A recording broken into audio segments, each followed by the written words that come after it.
Olá pessoal, nessa videoaula vamos falar da divisão euclidiana. Nessa videoaula está estruturada da seguinte forma. Primeiro eu enuncio o resultado, que eu acho que é bem conhecido. Depois eu falo essencialmente uma aplicação dela que podemos, vamos dizer, decompor os naturais em números pares e números ímpares, essencialmente. A gente fez isso, mas porque também vai usar na próxima videoaula um resultado um pouquinho mais forte. E depois disso vamos fazer a demonstração, mas a demonstração vai ser usado o princípio da boa ordenação. Então vamos rapidamente dizer o enunciado e explicar o que nós estamos querendo fazer. Então pego números naturais com n maior que q. Eu estou falando que n é maior que q porque eu quero dividir. Senão, se for o contrário, não tem graça. Então existem um número p natural e um r que eu vou dizer que eu estou... Vamos dizer, saindo com toda a lógica construtivista, estou falando, o R pode ser zero. A gente vai entender o que é zero, sabe o que é zero, desde gastar um tempo definindo isso. Vamos agora ser didático. O R é um número de zero, união com os naturais, com R menor que Q, tais que N é igual a PQ mais R. Tá? Quando a gente fala didática, olha, ou N é igual a PQ, ou existe R natural com R menor que Q, tal que N é igual a PQ mais R. Você pode botar um ou aqui e ficar toda a escrita correta. Mas vamos simplificar um pouco a escrita, não custa nada. E nas condições, e mais importante ainda também, outra situação importante, nas condições acima, ou seja, com R entre 0 e Q, o que eu estou dizendo é que P e R são únicos. Só para entender o que estamos fazendo, a importância dele, é o seguinte, vamos caso Q é igual a 2. Então, todo número natural maior que 1, na verdade maior que 2, mas valeu igual a 1 também, um N pode ser igual a 2P mais R, onde o R ou é 0 ou 1, porque o R tem que ser menor que 2. E uma definição rápida, N é par se N é igual a 2P, e N é ímpar se o N é igual a 2K mais 1. Mas quando a gente fala N igual a 2K mais 1, eu estou tirando o zero novamente. Ou N igual a 1, ou N... ou N igual a 1, ou caso N seja maior que 1, N tem esse rosto aqui. Tá, eu coloquei K ao invés de P, porque eu acho que também tem mais notação de costume usar o número K para número ímpar, por algum motivo, 2K mais 1. Mas enfim, o que está dizendo então a divisão euclidiana? Aquilo foi só uma situação toda. Ou P. Se eu considerar P o conjunto dos números pares e o I o conjunto dos números ímpares, então, que tem divisão euclidiana? N é igual a P união com I. Existência da divisão euclidiana. Isso é importante. E devido à unicidade está dizendo isso aqui. Ou P interseção I é igual a vazio. Por quê? O que quer dizer unicidade? Se eu pudesse escrever como 2P e o R0, eu escrever ou 2P com R1, eu estou violando a unicidade dela. Tá? O R e o P são únicos. Em particular, eu posso associar o número R. Enfim, é isso que está me dizendo. Como eu disse, só escrevi isso porque eu vou precisar. Então, a demonstração do resultado, vamos começar primeiro com a unicidade. Como que a gente prova a unicidade? Suponha que tem 2. É P1 vezes Q mais R1. E vou supor que seja igual a P2 vezes Q mais R2, em que 0 é menor ou igual a R1, que é menor que R2, e é menor que Q, e 0 menor ou igual a R2, que é menor que Q. Tá, vamos usar isso aqui. Só que, o que significa isso? Olha, eu não sei quantas possibilidades eu posso escrever um N dessa forma. Mas vamos supor que eu possa escrever de duas formas.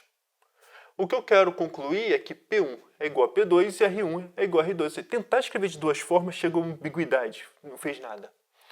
Então, suponha que prova a unicidade, o que você me garante que é, no máximo, uma solução. A existência é para garantir que tem, no mínimo, uma solução. Tá? Mínimo e máximo, então só pode ser uma solução, então existe e de forma única. Tá? A unicidade podia ter 0 soluções, é uma possibilidade, mas a unicidade garante que pelo menos não tenha 2 soluções distintas. É isso que é o caminho. E a escrita é sempre isso. Suponha que tenha 2, tá? Podendo ter interseção não vazia, ou seja, P1 pode ser igual a P2 e R1 seja igual a R2. O que eu quero é, usando essas hipóteses, concluir P1 igual a P2, R1 igual a R2, de alguma forma. Então, como que a gente faz? Bom, vamos começar. O truque com as nossas restrições de escrita é essencialmente que a gente quer subtrair. Se a gente quer subtrair, a gente soma. Então, você vai ver que eu vou essencialmente subtrair aqui. Então, vamos supor que P1 é diferente de P2. Ou seja, vou subtrair para cá. Tá? E subtraindo tem que dar algum problema. Então, vamos fazer a conta. Se P1 é menor que P2, o que significa? Significa que eu tenho que somar alguma coisa em P1 para chegar em P2. Então, ou seja, P2 é igual a P1 mais A, em que A é um número natural. Ou seja, eu fiz P2 menos P1 aqui. E o que significa isso? Significa que P1 vezes Q mais R1 é igual a... Agora, quem é P2? P2 é P1 mais A. P1 mais A vezes Q mais R2. Agora usa distributividade. P1Q mais AQ mais R2. O que significa isso? Agora usa a lei do corte. Então, usando a lei do corte, ó, tá. Então, o que nós temos? R1 é igual a AQ mais R2. Então, essencialmente, o que eu fiz foi passar o P2 menos P1. Tá? Que é o meu A. Agora, baseado nisso, olha só o que nós temos. Como A é maior ou igual a 1, esse aqui é maior ou igual a Q mais R2. Ou seja, AQ tem que ser sempre maior ou igual a Q. Então, se AQ é maior ou igual a Q, então, pela monotonicidade da desigualdade, mas enfim, isso aqui vale. E isso aqui continua sendo maior ou igual a Q. Por que isso é um absurdo?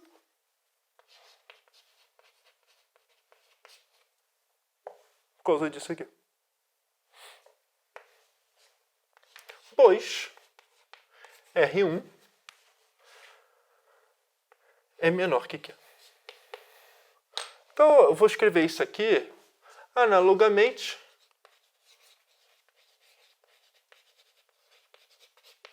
Não pode acontecer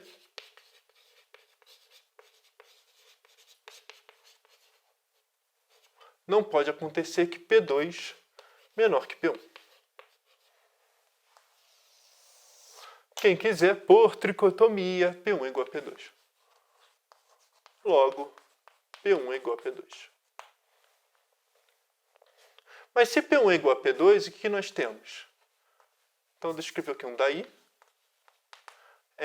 P1 vezes Q mais R1 é igual a P2 vezes Q mais R2, que é igual a P1 Q mais R2.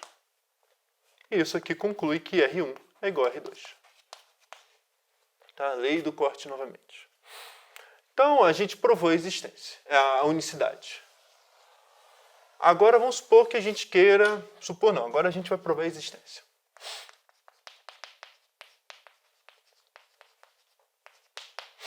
Então, como que a gente faz? Bom, antes de tudo, só para dizer, a gente tem 2 argumentos possíveis. Como eu disse, eu quero provar isso aqui usando o princípio da boa ordenação. Mas eu vou sempre deixar claro. O princípio da boa ordenação é equivalente ao axioma de indução. Ou seja, o que significa isso na prática? Se você quer provar alguma coisa usando o princípio da indução, você também consegue provar essa mesma coisa usando o princípio da boa ordenação. A escrita é um pouco diferente, mas as 2 afirmações são equivalentes. Algumas vezes a gente se sente mais confortável provar pelo axioma de indução, outras vezes a gente se sente mais confortável usar o princípio da boa ordenação. Fica ao gosto de cada um. Nesse caso, eu vou usar o princípio da boa ordenação. Mas, por exemplo, caso deseje provar, princípio da boa ordenação, caso a gente queira provar pelo princípio da indução, vamos supor que isso aqui posso escrever. Então, n mais 1 é igual a... vai ser igual a PQ mais R mais 1. Tá? Depois vocês pensam na escrita. Estou falando só um rascunho aqui. Olha, temos duas possibilidades. Ou o R menor que Q, tá? Ou R mais 1 é menor que Q, tá feito, ou R mais 1 é igual a Q. Se R mais 1 é igual a Q, P mais 1 vezes Q. Então, também está feito. O que a gente vai precisar, talvez, sejam umas pequenas adaptações de como a gente vai escrever esse princípio da indução aqui. Por exemplo, a gente não pode começar no n igual a 1, a gente vai ter que começar lá no n igual a q mais 1, pelas nossas hipóteses. Mas se q mais 1, está aqui, não tem muito esforço. Mas, enfim, isso aqui eu vou deixar como exercício vocês escreverem. O que eu vou fazer é a demonstração via o princípio da boa ordenação. A ideia eu acho que também é interessante. Então, o que a gente quer fazer? A gente quer escrever n igual a pq mais r. Então, o interessante, primeiro passo, o que a gente tem que pensar? Poxa, eu tenho que descrever quem é o p. Se a gente quer fazer a divisão, a gente tem que achar o valor do p antes de achar o resto. Não tem muito por onde fugir. Se a gente tem que achar o p, então vamos dizer que é interessante eu começar a fazer uma brincadeira dessa. Começo com q, depois eu vou para 2q, depois eu vou para 3q, 4q e etc. E o que eu estou afirmando para vocês é que o n, em algum momento, tem que estar entre esses dois aqui. Em um deles. Ou está entre q e 2q, ou está entre 2q e 3q, ou está entre 3q e 4q e assim sucessivamente. Vamos supor que o n esteja aqui. Agora, o que eu vou querer fazer? Então, eu vou querer... Então, o meu p vai ser 3 e esse aqui vai ser o meu r. Só que o meu pensamento agora é com o princípio da boa ordenação. O que o princípio da boa ordenação diz? Que eu tenho um mínimo. Se eu tenho um mínimo, então é interessante eu ter que achar em algum sentido, o menor elemento. O 3 seria o maior elemento. Então, o 4 seria o menor elemento. Então, é esse conjunto aqui que eu vou trabalhar. Daqui para cá. Então, vamos escrever isso para a gente trabalhar. Quando a gente quer fazer mínimo, pensa sempre assim. O que a gente quer? Quem é o conjunto que dá problema? Então, pegamos esse e depois pegamos o antecessor. Então, só vou escrever isso para vocês verem. Então, como que a gente faz? Seja x igual a o conjunto dos p's pertencente aos naturais, tal que p vezes q é maior que n. Ou seja, quando a gente passa do n. O que a gente pode afirmar é que x é diferente de vazio. Por que x é diferente de vazio? Bom, uma das maneiras é, pois, vamos pegar um termo. O n pertence a x. Professor, o n não pertence a x não. Pode acontecer do que ser 1, se for chato. Então, a gente melhora. n mais 1 pertence a x. Ponto. Então, x é diferente de vazio. Agora, pelo princípio da boa ordenação,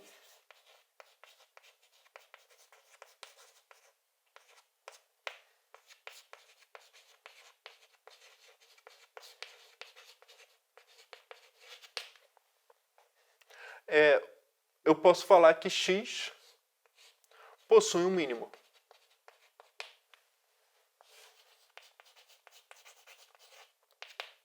Em que a gente denota espertamente mínimo. Depois eu vou denotar espertamente. Agora, um ponto importante. Por hipótese,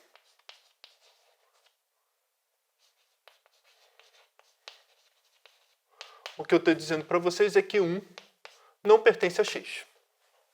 Porque, se vocês lembrarem lá no início, uma das hipóteses que eu fazia é que o n era maior que q.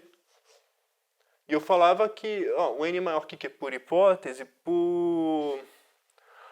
porque a gente quer dividir. Tá? Se for n menor que q, não tem graça. Então, por hipótese, 1 não pertence a x. Então, pelo axioma 2, mas o axioma 2 de Peano diz que todo todo número com exceção do 1 é sucessor de alguém. Mas o que eu vou escrever já é bem conhecido. P mais 1 é o elemento mínimo de x. Podemos escrever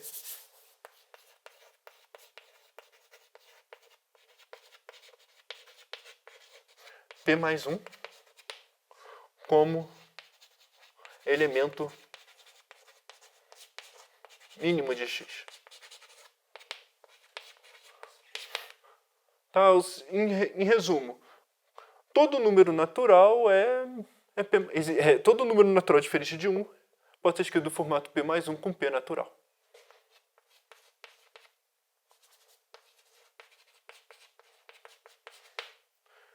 Logo,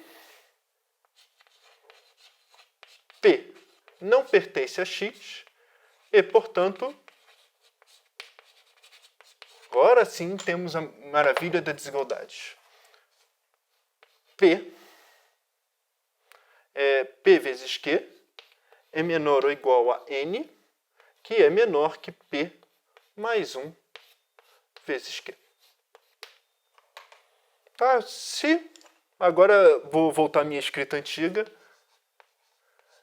Tá, o zero se PQ é igual a N, acabou. Se PQ é menor que N, então N é igual a PQ mais R. Agora o que eu preciso provar é que o R é menor que Q. Mas para provar que o R é menor que Q, como PQ mais R é menor que, esse aqui é o meu N, é menor que PQ mais Q, tá? É esse que está me dizendo aqui. Então, acabou. R é menor que Q. Foi isso que a gente queria provar. Ou seja, todo número natural pode ser escrito dessa forma aqui. A unicidade, pode olhar que a demonstração muitas vezes dá um ar de unicidade já, né? Porque existe o menor elemento, só pode ser ele. Tá? Eu preciso que o anterior não esteja e o sucessor esteja. Mas enfim, a unicidade muitas vezes a gente faz a demonstração em separado. Suponha que tem 2 e acabou. Não tem jeito. Mas enfim, é isso que a gente queria demonstrar.